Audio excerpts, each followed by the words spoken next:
రోజుల్లో ఎలక్షన్ జరగబోతుంది. నసరాపేట పార్లమెంట్లో ఎవరికి వెళ్తే బాగుంటుంది అనుకుంటున్నారు?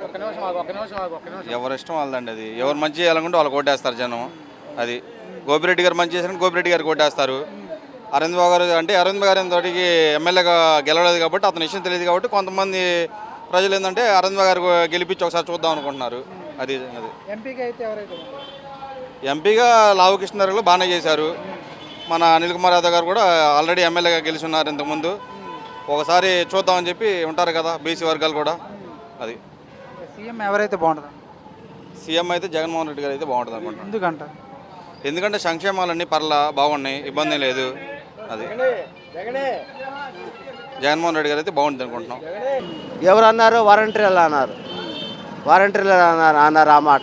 మరి చంద్రబాబుకి ఎందుకు రావాలనుకుంటున్నాం? చంద్రబాబు ఎందుకు రావాలంటే స్థలం ఇచ్చింది ఆయనే, లోన్ కూడా ఇస్తానని చెప్పి అన్నాడు. పరిపెట్టు 1-2 సార్లు 2-3 సార్లు నా పేరు వచ్చింది, లోన్ ఇస్తామన్నారు. కాకపోతే నేనేంటంటే తీసుకోవడానికి కొంచెం వెనకాడాను. 2-3 సార్లు నా పేరు వచ్చింది, లోన్ ఇస్తామని చెప్పని నా ఇంటికి కూడా వచ్చారు వాళ్ళు. నా ఇంటికి కూడా వచ్చారు. 50 రోజుల్లో చంద్రబాబు సీఎం అవుతాడు అంటారు రేపు 2024లో. ఓకే.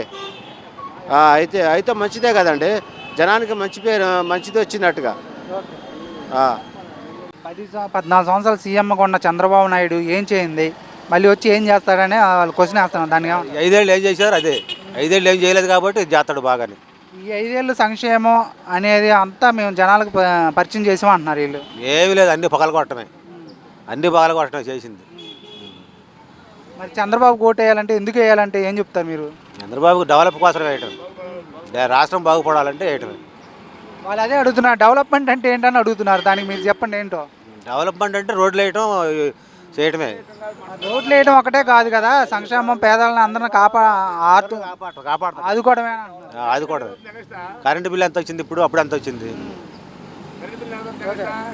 నా ఇంటి చుట్టూనే బాగా శుభ్రంగా. నన్ను పార్టీలోకి రమ్మని, వైసీపీలోకి రమ్మని నా ఇల్లే బాగా కొట్టారు చుట్టూరు. తిరుపతి అభివృద్ధి చేసింది నేనే అమ్మటి రాంబాబు అంటున్నాడు. ఏం చేశాడు ఆయన? ఏదో ఒక పని చేసిందే లేదు. అంతకుముందు కోడి చూపేస్తారా ఉన్నాడు, ఆయన చేశాడు. ఒక పార్క్ కట్టాడు, అభివృద్ధి బాగానే చేసే పేరు చెప్పుకుంటున్నాడు. నేను వచ్చి ఒక పని చేశాను చెప్పమని ఏం చేయాల, చేశాను ఎవరు సంగలు కొట్టుకోవడం, అంతకంటే ఏం లేదు. రేపు ఎవరు సీఎం అయితే బాగుంటుంది అనుకుంటున్నారు? సీఎం చంద్రబాబు అయితేనే బాగుంటుంది. ఎందుకంటే జగన్మోహన్ రెడ్డికి ఎందుకు ఓటు వేయకూడదు అనుకుంటున్నారు? దేనికన్నా ఓటు వేయాలంటే ఊరికి పథకాలు ఇస్తున్నాడు, ఊరికి పనికిరాని పథకాలు. 10 మందికి ఇస్తున్నాడు, 100 మందికి వసూలు చేస్తున్నాడు. ఏ రకంగా వసూలు చేస్తున్నాడు? అంతకుముందు మా కరెంటు బిల్లు 500 రూపాయలు కరెంటు బిల్లు వచ్చింది, అయ్యే బల్బులు అయ్యింది. ఇప్పుడు 1000 రూపాయలు కరెంటు బిల్లు వస్తుంది. 3 సార్లు కరెంటు బిల్లు పెంచాడు. బొచ్చు ఛార్జీలు 3 సార్లు పెంచాడు. పెట్రోల్ ఎన్నిసార్లు పెంచాడు? పెట్రోల్ ఛార్జీలు పెంచాడు. ఇవన్నీ ఎవరు మేము పడుతుంది? మా మధ్య తరగతులు మేము పడుతుంది. ఉన్నోళ్ళు బాగానే ఉంటున్నాడు, లేని వాళ్ళు పనులు చేసుకోవాలి, పనులు లేక ఉంటున్నారు. మన మధ్యలో ఎట్ట అయిపోతే గుమ్మస్తాం మేము. 15,000 జీతం ఇస్తున్నారు, ఇంటి అద్దె 3,000 రూపాయలు కట్టుకోవాలి. ఎన్ని నుంచి వస్తాయి? పిల్లలను బస్సుకోవాలిగా, ఇవన్నీ చూసుకోవాలిగా. 10 రూపాయలతో 100 రూపాయలు తీసుకుంటున్నాడు. అవి కనపడలేదు జనాలకి. ఇప్పుడు సంక్షేమ పథకాలు అందరికి అందట్లేదు అంటారు. ఎవరికి అందని? ఇప్పుడు ఊరికి 2,000 మంది ఓటింగు, 500 మందికి ఇచ్చావు. 2,000 మందికి 2,000 మంది కాడ నువ్వు నిత్యావసర వస్తువులు 10 దాంట్లో రేటు పెంచే ఉందిగా. ఎవరికి నువ్వు ఇచ్చావు సంక్షేమ పథకాలు? ఎవరికి తగ్గించారు? ఎవరికి ఇచ్చారు? ఎవరికి ఇలా మొత్తాన్ని గుండు కొట్టారు. అది పేదవారిని పెద్దవారిని చేసేది మేమేనా అంటున్నారు కదా. ఇవన్నీ ఏమి కాదు. చివరికి 0 చుట్టారు, అయిపోయింది జనం పని. సామాన్యుడు బతకడానికి లేదు. అది సీఎం ఎవరైతే బాగుంటుందా? చంద్రబాబు నాయుడు అయితేనే బాగుంటుంది. చంద్రబాబు నాయుడుకి ఎందుకు ఓటు వేయాలంటే ఏం చెప్తారు? ఇంతకుముందు చేసిన అభివృద్ధి ఉంది, చేస్తాడు, ఆల్రెడీ జనానికి తెలుసు. వాళ్ళు అదే అడుగుతున్నారు, 14 సంవత్సరాలు సీఎం కొండ కూడా ఏం చేయలేదు అని వాళ్ళు అడుగుతున్నారు. ఏం చేశారని అడుగుతున్నారు. ఒక్క 5 సంవత్సరాల్లో ఏం చేశాడని చెప్పండి, ఒక్కటి చెప్పండి మీరు. వాళ్ళు అదే అన్నారు, అమ్మఒడి ఇచ్చాము, చేయూత ఇచ్చాము, ఆసరా ఇచ్చాము అని. డబ్బులు ఎవరికి కావాలి? డబ్బులు ఎవరికి కావాలి? ఇవాళ ఎవరు డబ్బులు అడగట్లా. అభివృద్ధి కావాలి, పిల్లల భవిష్యత్తు. రేపు పొద్దున పిల్లలు ఏం చేయాలి, మన పిల్లలు ఏం చేయాలి, ఎక్కడ చదవాలి, ఎక్కడ ఉద్యోగాలు తెచ్చుకోవాలి, అది కావాలి. డబ్బులకి అభివృద్ధి అంటారు దాన్ని. అది చెప్పు. అది అదే అడుగుతున్నారు, డెవలప్మెంట్ అంటే ఏంటని అడుగుతున్నారు. డెవలప్మెంట్ ఏంటంటే పోలవరం పూర్తి చేశారా? ఇంతవరకు ఏం లేదుగా. ప్రత్యేక హోదా అన్నారు, అయిపోయిందా? మద్యపాన నిషేధం అన్నారు, చేశారా? ఏదీ లేదు. ఓన్లీ బటన్ నొక్కడం, పథకాలు ఇవ్వటం. దీనివల్ల గెలుస్తామనుకోవటం చాలా అది రాంగ్. జరిగేది లేదు సార్. మీ నియోజకవర్గం మాచర్ల, మీ నియోజకవర్గంలో మాచర్ల టీడీపీ నుంచి జోలకట్ట బ్రహ్మారెడ్డి ఉన్నాడు. వైసీపీ నుంచి గోపిరెడ్డి ఉన్నాడు. ఇద్దరులో ఎవరైతే బాగుంటుంది అనుకుంటున్నారు మీరు? అది మాత్రం మనకు తెలియదు. జోలకట్ట బ్రహ్మారెడ్డి మనకు తెలియదు. మనకు తెలిసింది ఇక్కడ గోపిరెడ్డి శ్రీనివాసరెడ్డి. ఇప్పుడు అరవింద్ బాబుకి సీట్ అన్నట్టుగా అనుకుంటున్నాను నసరాపేట నుంచి.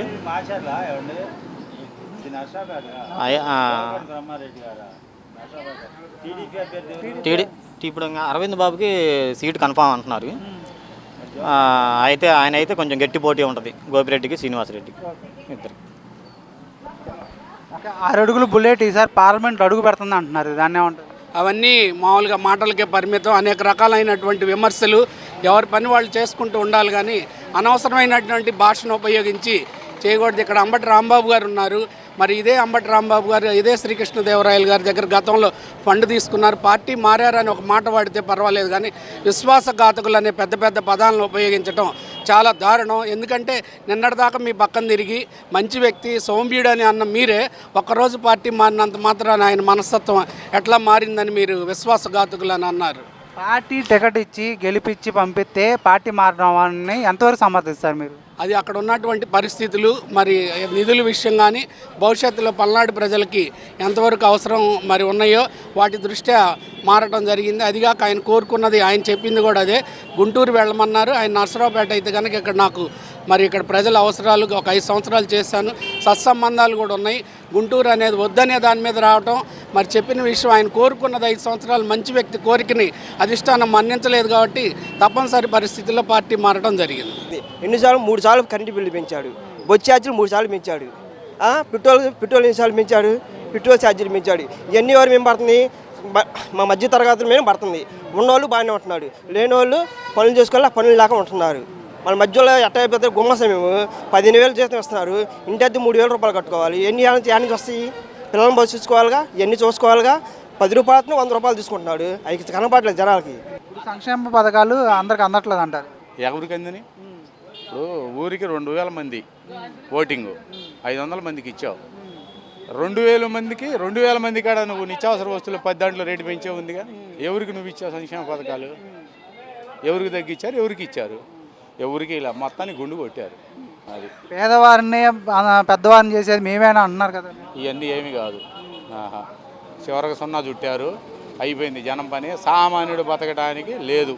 అది సీఎం ఎవరైతే బాగుంటుందా? చంద్రబాబు నాయుడు అయితేనే బాగుంటుంది. చంద్రబాబు నాయుడుకి ఎందుకు ఓటేయాలంటే ఏం చెప్తారు? ఇంతకుముందు చేసిన అభివృద్ధి ఉంది, చేస్తాడు, ఆల్రెడీ జనానికి తెలుసు. వాళ్ళు అదే అడుగుతున్నారు. 14 సంవత్సరాలు సీఎం కొండ కూడా ఏం చేయలేదు అని వాళ్ళు అడుగుతున్నారు. ఏం చేశారని అడుగుతున్నారు. ఒక్క 5 సంవత్సరాల్లో ఏం చేశాడని చెప్పండి, ఒక్కటి చెప్పండి మీరు. వాళ్ళు అదే అన్నారు, అమ్మఒడి ఇచ్చాము, చేయూత ఇచ్చాము, ఆసరా ఇచ్చాము అని. డబ్బులు ఎవరికి కావాలి? డబ్బులు ఎవరికి కావాలి? ఇవాళ ఎవరు డబ్బులు అడగట్లా. అభివృద్ధి కావాలి, పిల్లల భవిష్యత్తు. రేపు పొద్దున పిల్లలు ఏం చేయాలి, మన పిల్లలు ఏం చేయాలి, ఎక్కడ చదవాలి, ఎక్కడ ఉద్యోగాలు తెచ్చుకోవాలి, అది కావాలి. డబ్బులకి అభివృద్ధి అంటారు దాన్ని. అది చెప్పు. అది అదే అడుగుతున్నారు. డెవలప్మెంట్ అంటే ఏంటని అడుగుతున్నారు. డెవలప్మెంట్ ఏంటంటే పోలవరం పూర్తి చేశారా? ఇంతవరకు ఏం లేదుగా. ప్రత్యేక హోదా అన్నారు, అయిపోయిందా?